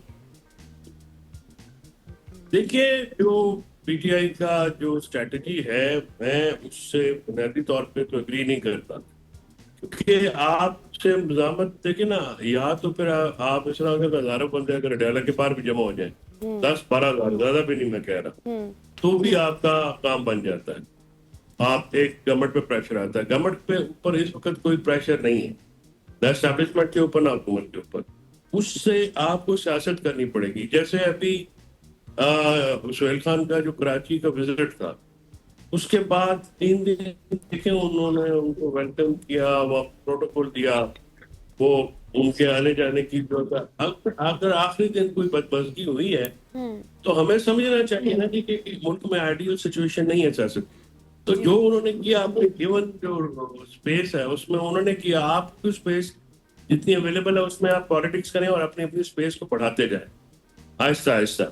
यही एक तरीकेकार है। मज़ाहमत जो है मैं नहीं देखता कि शायद मैं मतलब आई विश कि मैं गलत हूँ और ये निकले, लेकिन मेरा नहीं ख्याल कि इस वक्त जो आप जो वाइब्स आती है ना जी, एक फरवर होता है, 8 फरवरी का फरवर नहीं है। 8 फरवरी को जो है वो इतवार है, अपोजिशन कहेगी हम कामयाब हो गए हैं, हुकूमत कहेगी आप नाकाम हो गए हैं, वो बहस चलती रहेगी। लेकिन इसका फायदा नुकसान इमरान खान साहब को फायदा बनी होना, नुकसान हुआ भी है, हो भी रहा है, शायद इससे मजीद भी होगा। बिल्कुल ऐसी। और आप ये देखिए ना कि जिस तरह मियां नवाज शरीफ साहब को और शहबाज शरीफ साहब को आप देख लीजिए, तो एक हमेशा गुड कॉप बनने की कोशिश किया शहबाज शरीफ साहब के जरिए, उन्होंने दरवाजे हमेशा से खोले हैं। लेकिन दूसरी तरफ अगर पाकिस्तान तहरीक इंसाफ की बात की जाए तो वो एक हार्ड स्टांस लिए हुए हैं और उसमें से रास्ता निकलते हुए तो जो साहब ऑनेस्टली स्पीकिंग नजर नहीं आ रहा। इसी वजह से नजर नहीं आ रहा ना जी कि हॉकिश एलिमेंट्स जो है उन्होंने हॉस्टेज कर लिया है, और वो जो है वो जो भी आप कह लें, कुछ हमारे सोशल मीडिया के दोस्त हैं, वो जो है वो फैसले अगर आप उनकी तरफ देख के लेना शुरू करेंगे तो फिर तो यही हाल होगा। तो अब तहरीके तवज़ुन पाकिस्तान में सीजन लोग हैं, होपफुली जो है वो बेहतर फैसले वो लेंगे। लेकिन सियासत में तो गुफ्तगू तो करनी पड़ती है ना जी, गुफ्तगू के बगैर तो और कोई हथियार होता कोई नहीं है। ना तो हम हथियार उठा सकते हैं, ना हम मिलिटेंट हैं, एस्टेब्लिशमेंट भी हमारी है, बाकी सियासी पार्टियां भी पाकिस्तानी हैं। तो अब पॉलिटिकल स्पेस तो अवेलेबल होनी चाहिए, एक दूसरे के साथ बैठ के बात होगी तो होगी। इमरान खान साहब को जो इनकलाब की नवीद सुना रहे थे लोग, हमने तो बहुत पहले उनको हमेशा ये कहा कि सर देखिए, लोग आपको वोट दे देंगे, आपको लोग बहुत पसंद करते हैं, आप बहुत बड़े मकबूल हैं, लेकिन मकबूलियत को सियासी कामयाबी में बदलने का फॉर्मूला ना पार्टी के पास है तो ना शायद उनके पास हो गया। तो ये चीज जो है ना कि ये एक पॉलिटिकल हकायक है जिनके ऊपर चलना होगा। दूसरी तरफ से हुकूमत के पास भी कोई स्ट्रेटजी, मैं आपको प्रोग्राम में हमेशा कहता रहा हूँ, उनके पास भी डाटा डोली के अलावा कोई स्ट्रेटजी नहीं है, ना डिलीवरी है किसी भी फ्रंट के ऊपर। लेकिन ना अगर तो हुकूमत डिलीवर कर रही हो फिर तो एक एक्सेप्टेंस भी हो जाती है, चले डी फैक्टो एक्सेप्टेंस हो जाती है, डिजोरे नहीं होती, यानी कानूनी नहीं होती, तो लोग जो है वो शाज़ नाज़िर कहते हैं अच्छा चलो यार काम तो कर रहे हैं। बिल्कुल। अब ये काम करने लोगों को रोटी मिल नहीं रही है, भुखमरी हो गई है, एम्प्लॉयमेंट बेरोजगारी बहुत हो गई है, ये सारी चीजों का इम्पैक्ट होता है, इफेक्ट होता है। सर आप सही कह रहे हैं, जितने मर्जी नारेबाजी की जाए या पोस्टर्स लगा दिए जाएं, जो ग्राउंड रियलिटीज है उनको तो नहीं झुटलाया जा सकता। बहुत शुक्रिया फैसल चौधरी साहब हमारे साथ मौजूद हैं, इन डिटेल हम डिस्कशन कर रहे थे मुल्क की हालात में, जो भी जिस तरफ भी जिस जानिब भी गामजन है उस रिलेटेड। यहाँ पर लेते एक शॉर्ट सी ब्रेक, बल्कि न्यूज़ ब्रेक, वापस आएंगे, हमारे साथ रहिएगा।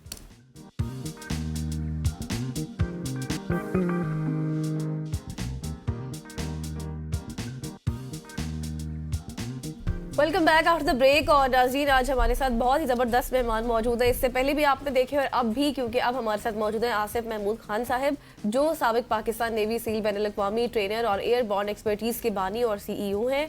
उन्होंने 2 दहाइयों तक पाकिस्तान नेवी सेल्स में खिदमात अंजाम दी और इंतहाई मुश्किल ऑपरेशनल माहौल में मुल्क की नुमाइंदगी भी करते रहे। तुर्की, ओमान, बहरीन समेत मुख्तलिफ ममालिक में बैनुल-अक़वामी तरबियत और एडवेंचर स्पोर्ट के जरिए उन्होंने पाकिस्तान के नज़्म व ज़ब्त और पेशा वराना महारत को आलमी सतह पर मुतारिफ कराया।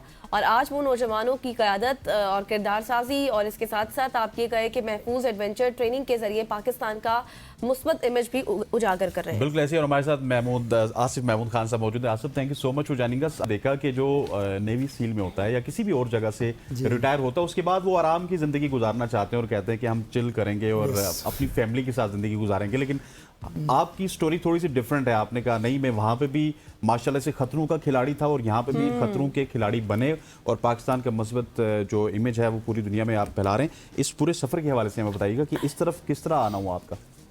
दरअसल में जो आपकी एक्टिविटीज़ होती हैं स्पेशली एडवेंचर के मतलब, उसमें ये है कि आपको जो अहम चीज़ होती है आपकी फ़िटनेस होती है।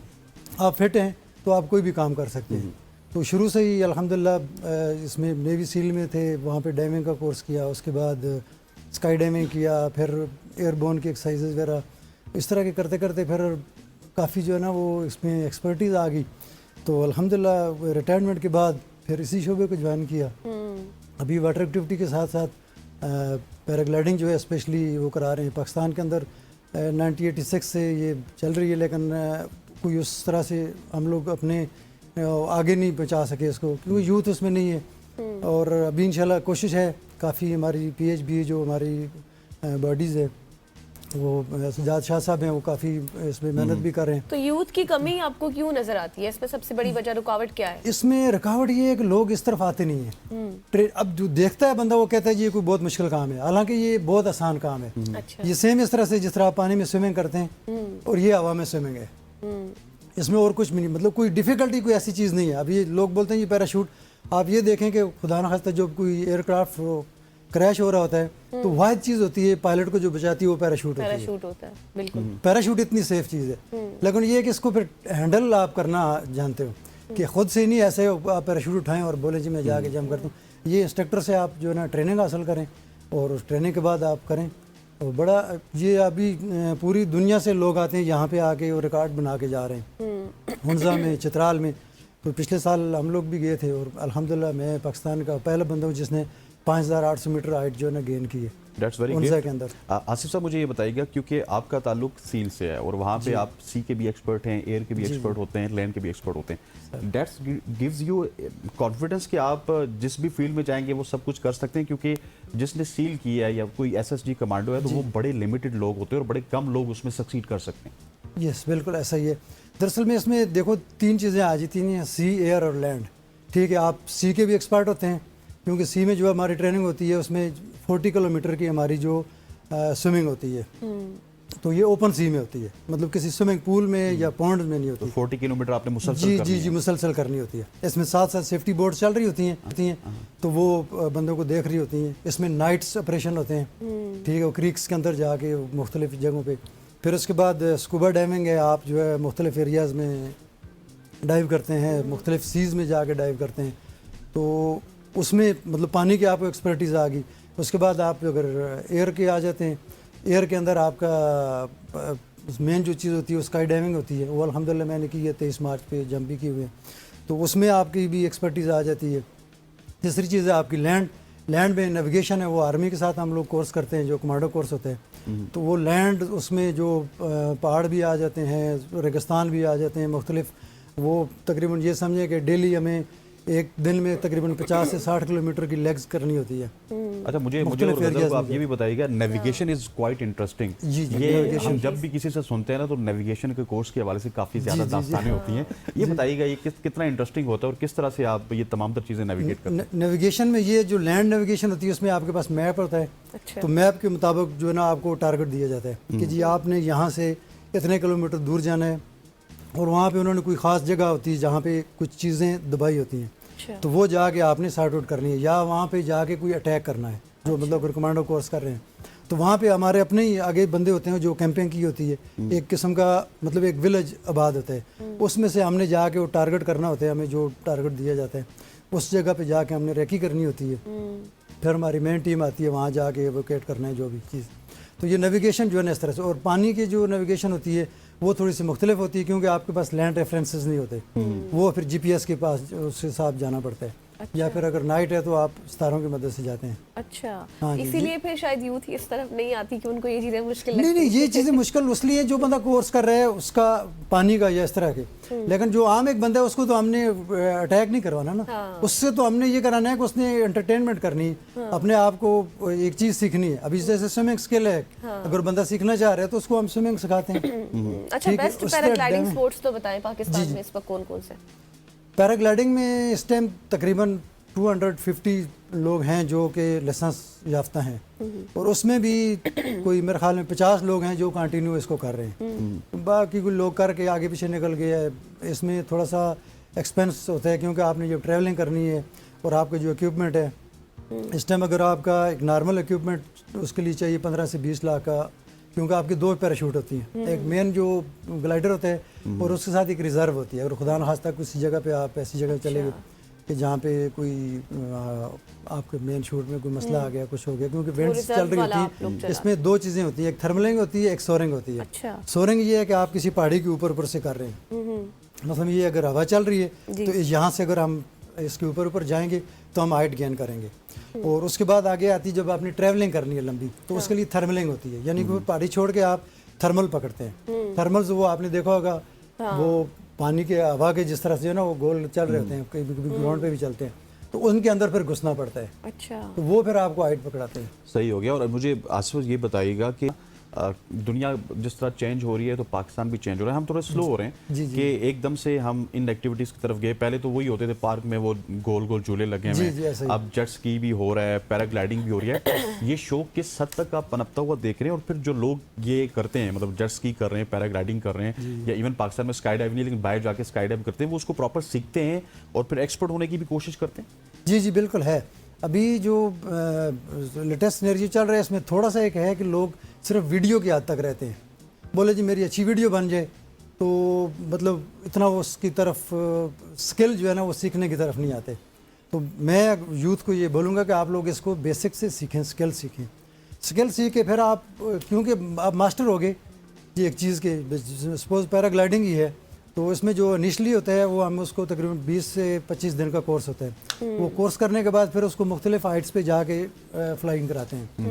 इंस्ट्रक्टर उसकी निगरानी करता है बाकायदा, इंस्ट्रक्टर पीछे बैठा होता है वाकी टाकी के साथ, उसको राइट लेफ़्ट जो भी करना है वो उसको करा के सेफ लैंडिंग कराते हैं। तो इसमें थोड़ा सा ये है कि लोग सिर्फ ये चाहते हैं कि हमसे वीडियो बन जाए, कैमरा में आ जाए, लेकिन एक्सपर्टीज़ की तरफ नहीं आ रहे। और थोड़ा सा मैं उन लोगों को बोलूँगा जो अफोर्ड कर सकते हैं, क्योंकि कुछ लोग ऐसे हैं कि जो बेचारे अफोर्ड नहीं कर सकते, वो हमारे से इक्विपमेंट लेते हैं, थोड़ा कोर्स किया उसके बाद फिर वो फारग होकर बैठ जाते हैं। तो जो लोग थोड़ा इसको अफोर्ड कर सकते हैं वो आगे हैं, एक्सपर्टीज़ हैं। इस्लामाबाद में भी ट्रेनिंग हो रही है, उसके बाद कराची में भी कराते हैं ट्रेनिंग, और मुजफ्फराबाद में भी ट्रेनिंग इसकी हर जगह पे हो सकती है। ट्रेनिंग में कितना टाइम लगता है आपने? ये 15 से 20 दिन लगते हैं। अच्छा, 15 से 20 दिन में आप ट्रेनिंग हासिल कर लेते हैं। उसके बाद आगे फिर फर्दर आपकी अपनी वो कितना आप टाइम दे रहे हैं उसको, तकरीबन 50 आवर के बाद हम फिर उसकी पैराशूट चेंज करा देते हैं। बेसिक जो पहले होती है उसको हम थोड़ी सी स्लो पैराशूट रखते हैं, ताकि अगर खुदा न खास्ता बंदे से गलती होती है तो वो उसको कवर कर लेते अच्छा, हैं। मैं ये चाहती सेम हूँ आप ना इस प्लेटफॉर्म से उन लोगों को, ज़ाहिरा हम एक मैसेज तो दे रहे हैं कि साइट पर आए, लेकिन ज़ाहिरा जिस तरह से आप कह रहे हैं कि जो लोग अफोर्ड कर सकते हैं, क्या कॉस्ट है इसकी स्टार्टिंग?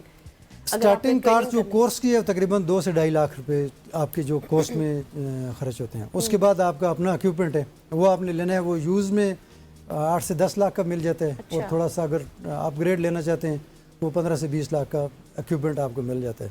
और मुझे ये भी बताइएगा कि आपने बड़ा इंटरेस्टिंगली एक सवाल के जवाब में कहा कि पिक्चर्स बनाने का शौक ज़्यादा है। जी, जी, तो आपका तो क्योंकि अब ये बिजनेस भी है, सो वहाँ पे आप लेट्स सपोज 100 लोग आते हैं, सो पिक्चर्स बनाने के लिए कितने लोग आते हैं जो इक्का दुक्का दफ़ा करते हैं और फिर चल सो चल हो जाते हैं, और एक्सपर्ट होने के लिए या एक्सपर्टीज हासिल करने के लिए कितने लोग आते हैं? तकरीबन 75% लोग जो है ना वो सिर्फ वीडियो और पिक्चर्स के लिए आते हैं। अच्छा। उनको सीखने से शौक नहीं है, बस वो कहते हैं हमारी जो है ना वीडियो बन जाए।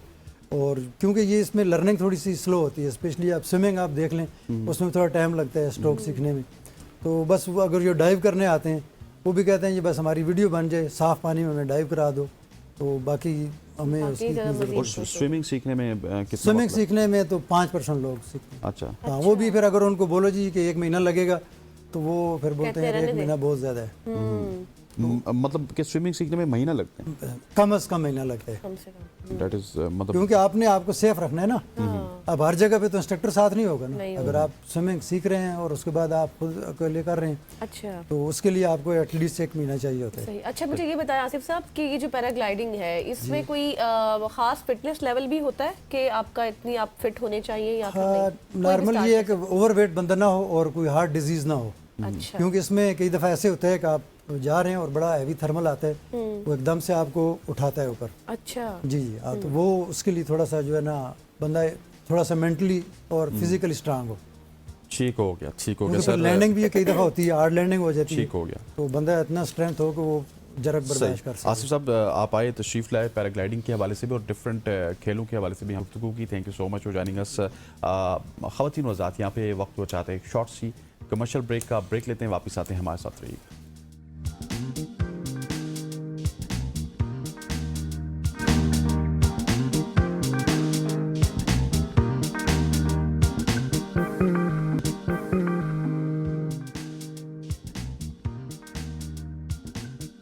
वेलकम बैक ख़वातीन व ज़ात। आज हम एक ऐसे मौजू पर गुफ्तगू करने जा रहे हैं जिससे तकरीबन हर शख्स किसी न किसी मरहले पर गुजरता है, ख़ास तौर पर सर्दियों में। हमने शायरों को भी देखा जो सर्दियों की उदास शामों का जिक्र कुछ इस अंदाज में करते हैं कि उदासी भी हसीन लगने लगती है। कहीं खामोश शामें, कहीं डलता सूरज और कहीं तन्हाई की नर्म सी चादर। लेकिन सवाल ये है कि क्या ये उदासी सिर्फ शायरी तक महदूद है या फिर वाकई सर्दियों में हमारा दिल और दिमाग कुछ ज़्यादा ही भारी हो जाता है। हम इस मौजू पर संजीदगी से बात करेंगे और सर्दियों में उदासी क्यों बढ़ती है, इसका ज़हनी सेहत से क्या ताल्लुक़ है और कब ये कैफियत आम मूड से निकलकर एक मसला बन जाती है। इन तमाम तर पहलुओं को समझने के लिए आज हमारे साथ एक माहिर मौजूद हैं जो ज़हनी सेहत के हवाले से बात करेंगे, जो हमें साइंसी और नफ्सियाती अंदाज में ये बताएंगे कि सर्दियों की ये उदास शामें हमारे जहन पर क्या असरात डालती हैं और किन अलामात को नज़रअंदाज नहीं करना चाहिए और हम किस तरह थोड़ी सी आगाही से और दुरुस्त आदतों के जरिए इस मौसम के लिए बेहतर बना सकते हैं। बिल्कुल जी, और इसी पर बात करने के लिए इन स्टूडियो हमें ज्वाइन कर चुके हैं डॉक्टर आरिफ सिद्दीकी साहब। Thank you so much sir for your time. हम लोग यहीं से शुरू कर लेते हैं, वैसे तो आपसे अब डर लगना शुरू हो गया तो हम स्टार्ट यहीं से कर लेते हैं कि क्या ताल्लुक है मेंटल हेल्थ का, सर्दियों का, फिर उदासी का, ये सब चीज़ें कैसे रिलेट? वो इन्होंने बता ही दिया कि शायरों ने आपके जहन में ख़ास परसेप्शन बिठा दी हैं। नो डाउट कि मौसम इंसान पर असरअंदाज होता है, लेकिन दूसरी तरफ हमने ये सुना है कि इंसान अशरफुल मखलूक़ात है। तो फिर मैं मौसम पर असरअंदाज हूँ या मौसम मुझ पर असरअंदाज हो? मुझसे कई लोग पूछते हैं आपका स्टार क्या है, तो मैं कहता आई एम द स्टार। अब मैं ये कैसे मुमकिन है कि वो स्टार्स मेरे ऊपर असरअंदाज हो? आई डोंट बिलीव दैट, क्योंकि मैं उनसे अफजल हूँ। इसी तरीके से मैं कहता हूँ कि सर्द मौसम मुझे मुतहर्रिक करता है, मुझे ज़्यादा काम करने का मौका मिलता है। सर्द मौसम में मैं एनर्जी फील करता हूँ, मैं एक्सरसाइज ज़्यादा करता हूँ, गर्मियों में पसीना बहुत आता है मुझे। This is my perception. तो ये मेरी परसेप्शन मुझे मोटिवेट करती है, एक्साइट करती है। लोग कहते हैं रमज़ान में काम नहीं होता, मेरी हर किताब रमज़ान में लिखी जाती है क्योंकि वो ज़्यादा प्रोडक्टिव टाइम हो जाता है। एक वजह तो बहरहाल मेरे नज़दीक ये है कि हमने इसे परसीव भी ऐसा ही कर लिया हुआ है। अगली चीज़ यह है कि सर्दियों में चूँकि धुंध और फोक के दिनों में ख़ास तौर पर आपकी आउटडोर एक्टिविटीज़ बहुत कम हो जाती हैं। अब आप बैठे में आप चाय का कप लेके, कॉफ़ी का कप लेके, कहवे का कप लेके, अब पुरानी यादों में खोना है आपने कि एक दफ़ा का जिक्र है यूं हुआ था या काश यूं हो जाए। तो जब आप अपने अंदर गुम हो जाते हैं तो आप समझते हैं कि शायद ये इस मौसम की वजह से है। आपने मौसम के बारे में अपने जहन में कुछ तसव्वुरात बिठाए हुए हैं, वो यानी कि ये अपना परसेप्शन ये हमारा आपकी खुद का परसेप्शन है। अगर आप परसेप्शन चेंज करेंगे तो आपकी हर चीज़ चेंज हो जाएगी, आपकी सेहत चेंज हो जाएगी, आपका कैरियर चेंज हो जाएगा, आपके जज्बात चेंज हो जाएंगे, आपके रिश्ते बेहतर हो जाएंगे। सही। तो it's all about perception. It's all about perception. और इस परसेप्शन को चेंज करने के लिए आपके माइंड को कितना स्ट्रांग होना चाहिए? देखिए, आपके जहन में आम तौर पे कहा जाता है कि एक दिन में 24 घंटे में 60 से 70 हज़ार ख्यालात आते हैं, मेरे भी और आपके भी। अब ये हमारे ऊपर है कि हम किन्हें मेहमान बनाते हैं और किन्हें किक आउट करते हैं। तो हमें सिर्फ सीखना ये है कि सवालात को रीफ्रेम जो हमारे जहन में उठ रहे हैं उन्हें रीफ्रेम कैसे किया जाए, उन्हें जवाब कैसे दिया जाए अपने दिमाग में उसका। मिसाल के तौर पे लोग कहते हैं ये काम बहुत मुश्किल है, अब दिमाग को अपने एक मैसेज दिया कि ये काम बहुत मुश्किल है। आजकल सर्दियां हैं तो लोग फिश खाने से डरते हैं, गर्म होती है, और मैं सारा साल खाता हूँ, मुझे तो गर्म कोई नहीं कहती। मेरे घर मेहमान आते हैं, मैं ड्राई फ्रूट सामने रखता हूँ, कहते हैं बस 2 अंजीरें खा लेते हैं, ज़्यादा अच्छी नहीं होती, गर्म होती हैं। पता नहीं उन्हें गर्म लगती हैं, मैं तो 20-20, 25-25 खा लेता हूँ, मुझे तो गर्म नहीं होती। ये सारे परसेप्शंस हैं, वर्ड्स को कैसे अपने दिमाग में बिठाते हैं। आपने वो खाने से पहले सोच लिया कि ये गर्म है, ये मुझे नुकसान देगी या मुझे फ़ायदा देगी, तो उसने उसके मुताबिक अमल करना है।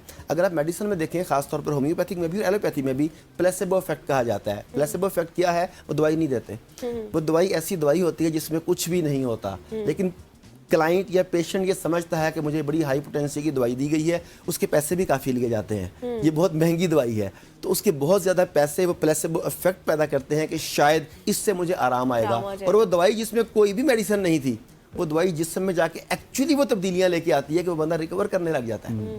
तो ये वर्ड्स की वजह से हो रहा है कि आपने उसे क्या बताया कि ये दवाई क्या करने के लिए जा रही है। तो ऐसे तो बेशुमार टेस्ट स्कूलों कॉलेजों में हुए हैं, एजुकेशन के हवाले से हुए हैं, वर्क प्लेसेस पर हुए हैं कि आपने लोगों को अल्फाज के ज़रिए उनकी नफ्सियात चेंज कर डाली। तो हम अपने आप से कितनी गुफ्तगू करते हैं, सेल्फ डायलॉग, सुबह से लेकर रात तक हम अपने आप से बातें कर रहे होते हैं, मगर अलमिया ये है कि हम जो बातें कर रहे होते हैं वो ज़्यादातर नेगेटिव होती हैं। तो नेगेटिव बातें, नेगेटिव बीज हैं, जब आप बीज नेगेटिव बोएंगे तो फसल भी नेगेटिव ही काटेंगे। कोई चीता निकात तो बताए, जाहिर है वही आपकी ऑफ द रिकॉर्ड वाली बात है कि हम 10 मिनट में या 15 मिनट में तो नहीं सीख सकते, लेकिन कुछ ऐसी चेंजेस या तब्दीलियां तो हो सकती है, कुछ ऐसी टेक्निक्स हो सकती हैं जैसे आपने कहा। देखिए, पहली चीज़ तो ये है, आपके दिमाग में एक ज़बरदस्त क्वालिटी है, जो अल्लाह ताला के कानून हैं उन्हें आपका दिमाग और तरह से प्रोसेस करता है, वो डिवाइन रूल्स हैं। लेकिन जो मेरी और आपकी गुफ्तगू है इसमें 99% आपका दिमाग मनफी फिक्रे को मुस्बत करके रजिस्टर करता है। आप जो चीज़ के बोलते हैं ना नहीं, वो नहीं गिर जाता है। अब एक मिसाल देता हूँ, आंखें बंद कीजिए please. Don't think about an elephant. हाथी कैसा होता है, कितना बड़ा होता है, दांत, उसकी सूंड कैसे होती है, प्लीज़ बिल्कुल नहीं आपने सोचना। आंखें खोलें। अच्छा, मैंने कहा था कि बिल्कुल ना सोचें, और हाथी पता नहीं कितने अरसे से आपके दिमाग में नहीं आया था। मैं कहता हूँ पीछे मुड़ के मत देखें, फौरन आपके ज़हन में क्या ख्याल आएगा? हमने देखना है। अच्छा, अगर मैं चाहता हूँ कि आप पीछे मुड़ के मत देखें तो मुझे कहना चाहिए लुक स्ट्रेट, आप मेरी तरफ देखें, आपका वो ख्याल ही उस तरफ नहीं आएगा। अच्छा, मैं खुद आपके दिमाग में वो बीज बोल रहा हूँ। बचपन से स्कूल में बताते थे झूठ मत बोलो, मत गिर गया। आजकल हम क्या करते हैं? झूठ ही बोलते हैं। लड़ाई झगड़ा मत करो, मत गिर गया, बाकी क्या बचा? लड़ाई होती है। गीबत मत करो, मत गिर गया, बाकी क्या बचा? अच्छा, क्या इन सारी चीज़ों को पॉजिटिव वे में कहा जा सकता था? सच बोलो, सच बोलो, हलाल खाओ, सुलह सफाई से रहो। अच्छा, एक और बड़ी मजे की बात है, मैं व्यूअर से बल्कि डायरेक्ट बात करता हूँ, आपके अपने छोटे छोटे बच्चे होंगे आपके पास। आप देखें कि जब बच्चा साल, 2 साल, 2.5 साल का होता है ना, तो बच्चों की बड़ी ख्वाहिश होती है कि मम्मा पापा की मैं खिदमत करूँ। तो पहले तो वो चलना सीखता है, वो 2-3 कदम उठाता है, वो एंजॉय कर रहा है। माँ कहती गिर मत जाना, वो गिर जाता है। मत गिरा, उसे कमांड क्या गई? गिर गया। अब बच्चा बड़ा हुआ, 5 साल का, साइकिल चलाना शुरू किया, तो बाप साइकिल सिखाने लेके गया, बच्चे ने साइकिल बैलेंस कर लिया, बाप का दिल धड़क रहा है जोर जोर से, वो क्या कहता है? गिर मत जाना। गिर मत जाना, वो गिर गया, गिर जाता है। बच्चा शीशे के गिलास में पानी लेके आ रहा है, माँ कहती गिरा मत देना, गिर गया, वो गिरा देता है। पहली बात तो ये है कि आप इस बात को अप्लाई करके देख लीजिए। आप अपने फिक्रों में से अगर नेगेटिव कमांड्स को कम करेंगे, पॉजिटिव कमांड्स को ज़्यादा करेंगे, ये कहने की बजाय कि ये ना करो, उसे ये बताएं कि ये करो। सर एक सवाल आया है, बड़ी इंटरेस्टिंग सवाल है। वैसे आप सवाल लाइव भी ले सकते हैं, 051-890-1008, 051-890-1007। एक सवाल आया, उस शख्स ने अपना नाम नहीं बताया, उसने कहा कि सर से पूछिए कि अगर आप जहर खा लीजिए और परसेप्शन ये कीजिए कि जहर से कुछ नहीं होगा तो क्या होगा? अच्छा, इसमें 2-3 बड़ी मज़े की चीज़ें। एक तो आपके सामने सैयदा उस्मान गनी रज़ी अल्लाह ताला अन्हु का वाक़या आपके सामने है कि उन्होंने जहर दिया कि अगर खा लो या हम खा लेंगे, तो उन्हें जहर उठाया और उन्होंने खा लिया। उन्होंने जहर खाया और उन्हें कुछ भी नहीं हुआ। उनकी परसेप्शन उसके बारे में इतनी मजबूत थी, अपने मिशन पे, अपने ईमान पे परसेप्शन इतनी मजबूत थी। जब सांप काटता है किसी को तो रिसर्चेस कहती हैं कि बहुत कम बंदे सांप के जहर से मरते हैं, क्योंकि हर सांप इतना जहरीला नहीं होता कि बंदे को फौरन मार डाले। ज़्यादातर लोग उस सांप के जहर के खौफ से मर जाते हैं।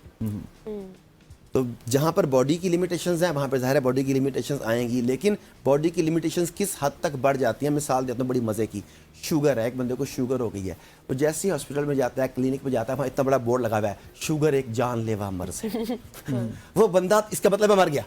आपने उसे आधा तो मार ही दिया। भाई शुगर एक लाइफस्टाइल प्रॉब्लम है। आप Change your lifestyle. यस, आप परसेप्शंस को चेंज करें, आप फिक्रें चेंज करें। आप कहते हैं कि शुगर एक जानलेवा मर्ज है, उस बंदे को पता लग गया कि अब मेरी जान जाने वाली है, और उसके बाद वो हर महफिल में उठा, बस यार शुगर हो गई है। अच्छा डॉक्टर साहब, मेरा यही सवाल कहना ये है होता कि आपने नेगेटिव बातों का ना करना, आपने कहा कि नेगेटिव ना सोचें, आप पॉजिटिव किस तरह से मुझे एक दो एग्जांपल मैं आपको देता हूँ कि लेट्स सपोज, मैंने बहुत सारी एग्जांपल्स ऐसी देखी हैं। कुछ लोग थे जो अपने गांव में बैठे थे, घर बैठे थे, और वो एक ही रट लगा था। मैं उनको कहता था काम कर लो, नहीं नहीं हम अमेरिका जाएंगे। सर लिटरली 3 साल बाद या 4 साल बाद वो अमेरिका गए, ठीक है, चाहे कैपेबिलिटीज़ थी नहीं थी, पैसे कहाँ से आए, स्टेटमेंट कहाँ से बनी, वो गए।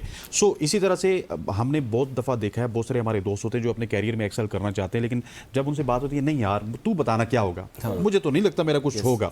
इस थिंकिंग किस तरह से हम इग्नोर कर सकते हैं यार कि तुम बताओ क्या होगा, मुझे तो नहीं पता मेरा क्या होगा। देखिए, एक बड़ी इंपॉर्टेंट चीज़ है, इस बात को समझिएगा कि आपका दिमाग आपका गुलाम है। आपने जो कहना है उसने उसके मुताबिक काम करना है। अब आप कहते हैं पाकिस्तान में तरक्की नहीं हो सकती, पनप सकता है, तो फिर आपको वो अपॉर्चुनिटीज़ नज़र आती हैं। अब ये लोग, एक है ब्लेम गेम, अपनी इनएबिलिटी को दूसरों पर डालना या किस्मत पर डालना। किस्मत ही ख़राब है यार मेरी, मैं क्या करूँ, मेरा माशरा ऐसा है, मेरे माँ बाप ऐसे हैं, मेरा इदारा ऐसा है, मेरी तालीम ऐसी है, मुझे अंग्रेज़ी बोलनी नहीं आती, मैं इस वजह से कामयाब नहीं हो सकता। तो उन्होंने अपने आप को कंफर्ट जोन में रखने के लिए दूसरों के ऊपर इल्ज़ाम डालने शुरू कर दिए।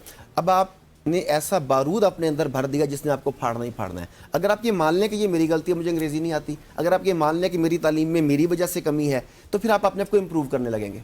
जब आपने सारा कुछ दूसरों पर डाल दिया, किस्मत पर डाल दिया, अपनी गलती नहीं मानी, तो आप कभी भी इम्प्रूव नहीं कर सकेंगे। इम्प्रूव नहीं कर सकेंगे तो वहीं पर रहेंगे। इसी तरह कुछ लोग अपने डिसीजन खुद इसलिए नहीं करते, अगर वो डिसीजन अच्छा साबित ना हुआ तो मेरे पर इल्ज़ाम आएगा। वो आपके मुंह से कहलवाना चाहते हैं, तुम बताओ यार मैं क्या करूं, ताकि जब मैं नाकाम हो जाऊं तो मैं कह सकूं कि इसकी वजह से मैं नाकाम हुआ। अदरवाइज मेरी जिंदगी में तो बड़े मकासद थे, बस मैं इसकी बातों में आ गया। देखिए, आपने बेशुमार कामयाब लोगों को यहाँ बैठ के टाई शाई ठीक करके ऐसे कहते सुना होगा कि मैं बड़ा सेल्फ मेड आदमी हूँ, मैंने 16-16 घंटे काम किया, मैं 6-6 महीने घर नहीं जाता था। ये सारी बातें सुनी आपने। वो अपनी कामयाबी का क्रेडिट लेते हैं। क्या आपने कभी किसी भी जगह पर किसी नाकाम आदमी को फटे पुराने कपड़ों में उजड़े हुए मुंह के साथ ये कहते हुए सुना कि मैं एक नाकाम आदमी हूँ और अल्हम्दुलिल्लाह अपने करतूतों की वजह से हूँ? कभी सुना आपने?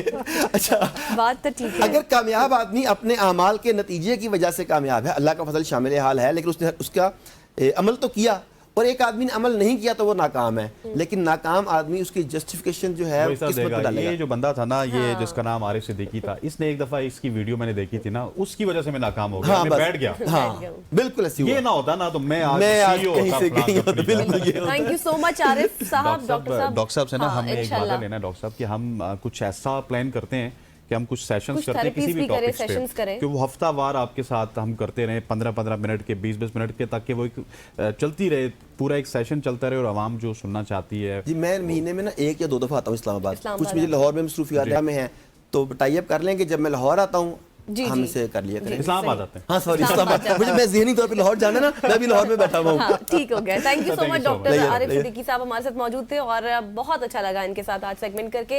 यकीनी तौर पर आपको भी अच्छा लगा होगा। इन फ्यूचर भी हम इनको जहमत देंगे, इनसे बातचीत होती रहेगी। आप कॉल्स भी करिएगा, तब अपने मसाइल का हल भी जानिएगा। यहाँ पर लेते हैं शॉर्ट सी ब्रेक, वापस आएंगे, हमारे साथ रहिएगा।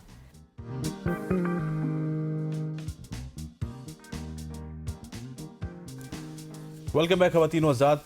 पहले हम बात कर रहे थे कि सर्दियाँ हसीन होती हैं, अब विंटर फैशन के हवाले से बात करेंगे। विंटर फैशन के बेशुमार रंग आपके साथ वो लेके आती है। यही वो वक्त होता है जब आपकी jackets, quotes, shawl, sweaters, boot और स्कार्फ ना सिर्फ हमें गर्म रखते हैं बल्कि हमारे स्टाइल को भी एक नया अंदाज देते हैं।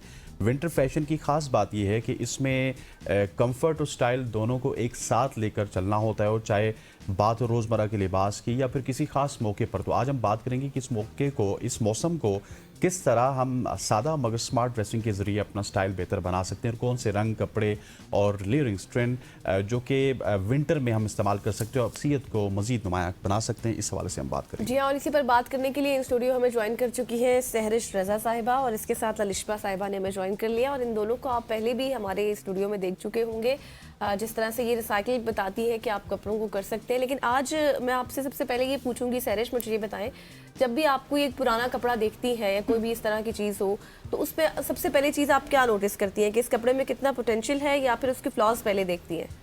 आई थिंक हम लोग अब क्योंकि इतने साल से ये काम कर रहे हैं, तो हम लोग एक्चुअली सिर्फ पोटेंशियल पे फोकस करते हैं कि अगर कोई माइनर डिफेक्ट हो भी, या अगर हमें लगे कि कलर फेड हो गया है, तो to be honest like there are lot of cloth जो कि फॉर एग्जांपल कोई वाइट कपड़ा होता है, वो उसमें कभी ना कभी आपका दाग लगना ही है, 3 से 4 दफ़ा पहनने का कुछ ना कुछ गिरना ही है। तो मेरा फर्स्ट उसको देख के मैं कहती हूँ कि अच्छा ठीक है, मैं इसको डाई करा देती हूँ into a darker colour, so for example से ब्लैक्स या अ डार्कर ब्लू, ताकि वो दाग भी छुप जाता है, एंड देन वही कपड़ा जो कि वैसे बहुत अच्छा एक पैंट्स होगी या शर्ट होगी, वो दोबारा मैं आराम से फॉर अनदर 10, 12, 15 यूजेस चला सकती हूँ। सो आई थिंक हमारा फोकस ज़्यादा होता है कि how can we elongate the span of life span of that particular dress when we look at it, क्योंकि अच्छा फैब्रिक अब जितना जैसे टाइम गुजरता जा रहा है, ब्रांड्स के फैब्रिक की क्वालिटी डिटीरियोरेट करती जा रही है, तो हमारे जो पुराने कपड़े हैं वो ज़्यादा पावर बढ़ नहीं रही है। एग्जैक्टली, उन्होंने हाँ, उसको तो कम उनको करना एग्जैक्टली तो उन्हें अपनी कॉस्ट बचानी है, उसमें क्वालिटी पे फ़र्क आ रहा है। तो आपके जो सबसे अच्छे कपड़े अभी भी होंगे ना, जो स्वेटर्स और कोट्स चल रहे होंगे, वो आपके वही होंगे जो 5, 8, 10 साल पुराने वाले होंगे, वो अभी तक आपके चल रहे होंगे। और जो आपने लास्ट ईयर ख़रीदा होगा, उसमें कोई ना कोई ऐसा इशू आ गया होगा जिसकी वजह से आपको उसको डिस्कार्ड करना पड़ा। और ये जो अलीश भाई इन्होंने बात की कि स्वेटर्स या फिर जैकेट्स जो पुरानी हो जाती हैं, अच्छी क्वालिटी की तो होती हैं, लेकिन उनको हम अप टू डेट कैसे रख सकते हैं? आज के फैशन में और आज से 4 साल के पहले के फैशन में तो डिफरेंस था, तो फिर उसको किस तरह से हम अपने लुक को इनहेंस कर सकते हैं उसी स्वेटर से, उसी जैकेट से? एब्सोल्युटली। सो अभी एक और कॉन्सेप्ट है जिसको हम बहुत ज़्यादा एडवोकेट करें, अपसाइक्लिंग का, वो आप खुद भी कर सकते हैं। सो पुरानी जैकेट्स है आपके पास, आप उस पर पैच वर्क या हैंड पेंट करके या उसको डिफरेंटली एक्सेसराइज करके आप उसको बिल्कुल एक नई लुक में लेकर आ सकते हैं। And if you have a few sweaters और जैकेट्स जो ऑल टुगेदर एक लुक नहीं क्रिएट कर सकती, तो आप उसको टुगेदर स्टिच करा के वो एक जो चटापटी का स्टाइल होता था या एक डिफरेंट मिक्स मटेरियल वाला स्टाइल, वो अब बहुत ज़्यादा वापस इन आ गया है। एंड हमारी जो जेनजी है वो इस चीज़ को बहुत एक्सेप्ट भी करती है और अप्रिशिएट भी करती है, and they actually want such pieces जो सिर्फ उन्हीं के पास हो। सो हम लोग अपने प्लेटफॉर्म पे भी अपसाइक्लिंग के कॉन्सेप्ट को लेकर चल रहे हैं, जिसकी वजह से हम जो वेस्ट रिडक्शन है उसको भी काफ़ी हद तक बिल्कुल माइनस कर देते हैं। एंड ये एक ऐसा कॉन्सेप्ट है जो अब ख़ुद भी लोग कर सकते हैं और होना चाहिए भी। 1 because of the environment, 2 because why not, like who doesn't want कि उनके जो फेवरेट्स हैं, स्टेपल्स हैं विंटर के, वो नई लुक में खुद ही क्रिएट वो कर लें लोग। सही। अच्छा सहरिश, मुझे ये बताएं, डू यू थिंक कि पीपल फील मोर कॉन्फिडेंट और less confident wearing recycled cloth, and why? I think they feel more confident because जब आप एक चीज़ में आप अच्छे भी लग रहे हो और यू ऑल्सो फील गुड कि आप कुछ इन्वायरमेंट के लिए भी अच्छा कर रहे हो, in the mean time wearing whatever makes you feel confident as well, तो वो एक डबल आपको एक गुड फीलिंग आती है कि मैं अलग भी अच्छा रहा हूँ, और also while doing that I am also doing something good for the society and for the environment. तो आई फील लाइक जो भी लोग बहुत सारे लोग ऐसे जो कॉन्शियसली अब रिसाइकल कपड़े पहनते हैं, थ्रिफ्टिंग कर रहे हैं, उसकी वजह ये है कि उनको दे वांट कि उनको ये ना फील हो कि जब भी वो नया कपड़ा ले रहे हैं तो उनको ये फील हो कि हाँ यार मैं नया कपड़ा तो ले रहा हूँ but I am being selfish, क्योंकि उसकी वजह से जो हार्म क्रिएट हो रहा है, जो क्लाइमेट चेंज हमें एवरी ईयर हमें उसके असरात नज़र आ रहे हैं। इस साल भी जो एकदम से पीक की सर्दी आई है, लास्ट ईयर जो फ्लडिंग हुई है, तो वो अब लोगों स्पेशली जो यंगर ऑडियंस है वो इस सब चीज़ों के बारे में बहुत कॉन्शियस है।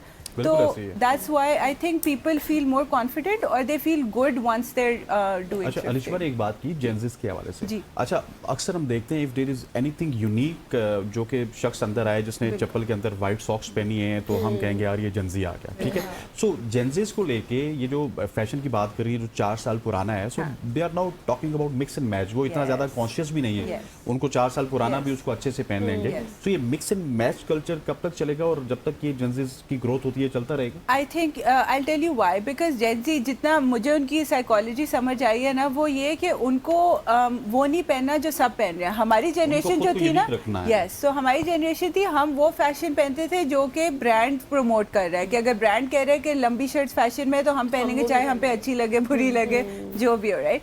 जेन ज़ी का हमने देखा है कि जेन ज़ी वो पहनना चाहता है जो उनकी पर्सनालिटी के हिसाब से हो। लाइक फॉर एग्जांपल, अगर कोई बबली सी लड़की है, वो चाहेगी कि वो कलर्स पहने, चाहे वो नियॉन कलर्स ही क्यों ना हो, चाहे वो फैशन में ना हो, लेकिन क्योंकि वो उसकी पहनेगी, पर्सनालिटी उसको को शो करते हैं, तो वो अपनी पर्सनालिटी के हिसाब से फैशन करती है। इसी तरह जेन ज़ी में ये है कि हर कोई अपनी पर्सनालिटी को दिखाता है थ्रू द फैशन। इसी वजह से वो लोग जो विंटेज क्लोथ्स को वापस लेकर आ रहे हैं, जो मिक्स एंड मैच बहुत कर रहे हैं, उन लोगों के कलर कॉम्बिनेशंस कुछ इस तरह के होते हैं जो हम देखते हैं तो हम कहते हैं मतलब और कुछ ब्रांड्स भी अब उनको टारगेट जो कर रही हैं, वो भी ऐसे कलर्स ला रही हैं कि हम कहते हैं कौन पहनेगा, बट वो एक है ऑडियंस जो पहन रही है। सो आई थिंक वो which is a good thing. I think fashion का मकसद ये है कि fashion is a way for you to express yourself, right. तो वो लोग इस चीज़ को बहुत अच्छे से आगे लेके चल रहे हैं। हम तो वो भेड़ चाल में चल पड़ते थे ना, कि जो ब्रांड कह रहा है वो करना शुरू कर दें। हाँ, अच्छा अलिशा, आपने कभी आप यकीनी तौर पर आप लोग बहुत अच्छा काम कर रहे हैं जिस तरह से, लेकिन मुझे ये बताएं, कभी आप लोगों ने ये चीज़ भी जज की, दोनों से मेरा सवाल है, कि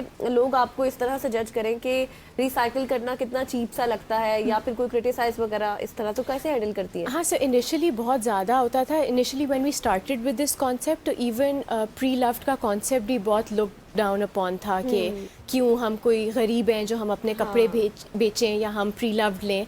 लेकिन अब with time things have changed a lot. अब हमारी जो ऑडियंस है वो सारी यंगर ऑडियंस ही हम फोकस कर रहे हैं, या ख़वातीन जो ऑफिसेज जा रही है और उनको डेली वेयर के कपड़े चाहिए और इस तरह की ऑप्शंस उनको ज़्यादा सूट करती हैं। इंस्टेड की of them spending a fortune in getting one dress, they can make their whole wardrobe in making conscious choices जो कि environment के लिए भी बेहतर हैं, और वही है कि उनको थोड़ी सी यूनिक चीज़ भी मिल जाती है, pieces which are good quality and good on pocket as well.